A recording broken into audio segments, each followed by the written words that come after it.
ರಾಹುಲ್ ಗಾಂಧಿ ಅವರ ಮತಗಳತನ ಆರೋಪ ವಿಚಾರಕ್ಕೆ ಸಂಬಂಧಪಟ್ಟಂತೆ ತುಮಕೂರಿನಲ್ಲಿ ಗೃಹ ಸಚಿವ ಡಾಕ್ಟರ್ ಜಿ ಪರಮೇಶ್ವರ್ ಪ್ರತಿಕ್ರಿಯಿಸಿದ್ದಾರೆ. ದಾಖಲೆ ಕೊಡಲು ಕೆಲವು ಪ್ರೊಸೀಜರ್ಗಳಿರ್ತವೆ, ಆ ಪ್ರೊಸೀಜರ್ ಅನ್ನು ನಾವು ಫಾಲೋ ಮಾಡ್ತೀವಿ. ಕೇಂದ್ರದಲ್ಲಿ ಕೇಂದ್ರ ಚುನಾವಣಾ ಆಯೋಗವಿದೆ, ದಾಖಲೆಗಳನ್ನು ಕೇಂದ್ರ ಚುನಾವಣಾ ಆಯೋಗಕ್ಕೆ ಕೊಡಬೇಕಾ, ದೂರು ಕೊಡ್ತೇವೆ.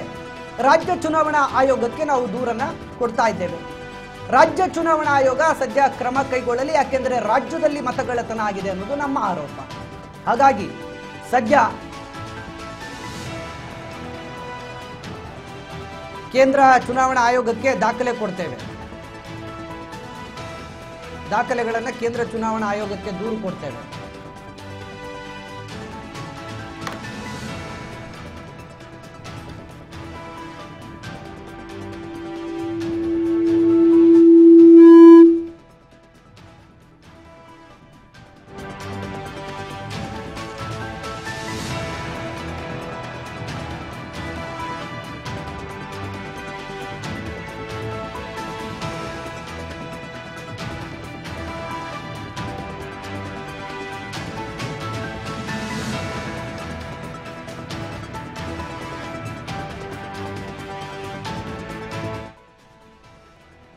ಅದು ಏನೋ ಅವ್ರ ಪ್ರೊಸೀಜರ್ ಇದೆ. ಅವ್ರು ಕೇಳಿದ್ದಾರೆ, ಡಾಕ್ಯುಮೆಂಟ್ಸ್ ಕೊಡಿ ಅಂತ ಎಲ್ಲ ಕೇಳಿದ್ದಾರೆ. ಯಾರು ಸ್ಟೇಟ್ ಎಲೆಕ್ಷನ್ ಕಮಿಷನರು ಅದನ್ನೆಲ್ಲ ಕೊಡ್ತಾರೆ.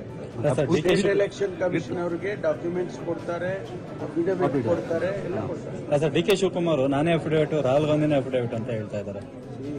ಅವರು ಪ್ರೊಸೀಜರ್ ಏನಿದೆ ಆ ಪ್ರೊಸೀಜರ್ ಪ್ರಕಾರ ಕೊಡ್ತಾರೆ. ಅಲ್ಲ, ಪ್ರತಿ ರಾಜ್ಯದಲ್ಲೂ ಅಫಿಡವಿಟ್ ವಿತ್ ಅಫಿಡವಿಟ್ ನನಗೆ ಗೊತ್ತಿಲ್ಲ, ಬಟ್ ಇದನ್ನು ಮುಂದುವರೆದ್ರೆ ಬಹುಶಃ ಎಲ್ಲ ರಾಜ್ಯದಲ್ಲೂ ಮಾಡ್ಬೋದೇನೋ. Election commission Rahul Gandhi sign ಹಾಕಬೇಕು ಆರೋಪಕ್ಕೆ ಅಂತ ನೋಡಿ, ಅವರು ಬೇಕಾದ್ರೆ ಹೇಳ್ಬೋದು. ನಾವು ಪ್ರೊಸೀಜರ್ ಎಲೆಕ್ಷನ್ ಕಮಿಷನ್ಗೆ ಏನಿದೆ ಅದನ್ನು ನಾವು ಮಾಡಿಕೊಡ್ತೀವಿ. ಈಗ ರಾಹುಲ್ ಗಾಂಧಿ ಅವರೇ ಕೊಡಬೇಕು ಅಂತ ಏನಿದೆ, ಪ್ರದೇಶ್ ಕಾಂಗ್ರೆಸ್ ಸಮಿತಿ ಅಧ್ಯಕ್ಷರು ಜವಾಬ್ದಾರಿ ಸ್ಥಾನದಲ್ಲಿ ಅವ್ರು ಕೊಡ್ತಾರೆ. ನಮ್ಮ ರಾಜ್ಯದ ಸಂಬಂಧಪಟ್ಟ ಈಗ ಅಫಿಡವಿಟ್ ಹಾಕಿದ ಮೇಲೆ ಆರೋಪ ಸಾಬೀತಾಗದೇ ಇದ್ರೆ ದೂರು ಕೊಟ್ಟವ್ರ ಮೇಲೆ ಏನು ಕ್ರಮ ಕೈಗೊಳ್ಳುತ್ತಾ? ಮಾನನಷ್ಟ ಯಾಕೆ ಆ ಥರ ಕೇಳ್ತೀರಾ ನೀವು? ಅಲ್ಲ, ಆ ಥರ ಮಾನನಷ್ಟ ಮೊಕದ್ದಮೆ ಅಲ್ಲಲ್ಲ, ನಮಗೆ ಪ್ರೂಫ್ ಕೊಟ್ಟ ಮೇಲೆ ಅಲ್ಲಿ ವೋಟರ್ಸ್ ಲಿಸ್ಟ್ನಲ್ಲಿ ಮ್ಯಾನಿಪ್ಯುಲೇಷನ್ ಆಗಿದೆ ಅಂತ ಹೇಳಿ ನಾವು ಹೇಳಿದಾಗ ಅದಕ್ಕೆ ಪ್ರೂಫ್ ಕೊಟ್ಟ ಮೇಲೆ ಅದು ಆಗ ಒಪ್ಕೊಳ್ಳೇಬೇಕಲ್ಲ. ಅದು ಆಗೋದೇ ಇಲ್ಲ, ಆಗದೇ ಇದ್ರೆ ನೀವು ದೂರು ಕೊಟ್ಟವ್ರ ಮೇಲೆ ಕ್ರಮ ಅಂತ ಈಗಲೇ ನಾವು ಹೇಳಕ್ ಬರೋದಿಲ್ಲ.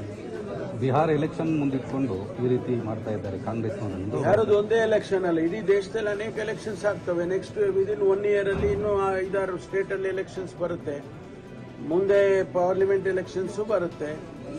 ಅದಕ್ಕೂ ಕೂಡ ಈಗಲಿಂದಾನೇ ನಾವು ಅವರಿಗೆ ಎಚ್ಚರಿಕೆ ಕೊಡಬೇಕಲ್ಲ. ವಿಧಾನಸಭಾ ಎಲೆಕ್ಷನ್ ಅಲ್ಲಿ ಕೂಡ ಈ ರೀತಿ ಆಗಿಲ್ಲ ಅಂದ್ರೆ ಕಳೆದ ವಿಧಾನಸಭಾ ಎಲೆಕ್ಷನ್ ಅಲ್ಲಿ ಕರ್ನಾಟಕದಲ್ಲಿ 2023ರಲ್ಲಿ ಅಲ್ಲೂ ಕೂಡ ಈ ರೀತಿ ಆಗಿದ್ದು ಆ ಥರ ಡೌಟ್ ಇದೆಯಾ ಅಲ್ಲ, ಅದನ್ನ ನೋಡೋಣ. ಈಗ ನಾವು ಕೆಲವು ಪಾರ್ಲಿಮೆಂಟ್ ಎಲೆಕ್ಷನ್ ಅಲ್ಲಿ ಕೆಲವು ಕ್ಷೇತ್ರದಲ್ಲಿ ಆಗಿದೆ ಅಂತ ಹೇಳಿ ಮೇಲ್ನೋಟಕ್ಕೆ ಆಗಿರುವಂತಹ ಇದು ವಿಚಾರದಲ್ಲಿ ಕೊಟ್ಟಿರ್ತೇವೆ. ಕೆಲವು ಪ್ರೊಸೀಜರ್ ಇದೆ. ಅವರು ದೂರು ಕೊಡೋದಕ್ಕೆ ಏನು ತೊಂದರೆ ಇಲ್ಲ. ಅವರು ದೂರು ಕೊಡೋದಕ್ಕೆ ಕೇಂದ್ರದಲ್ಲಿ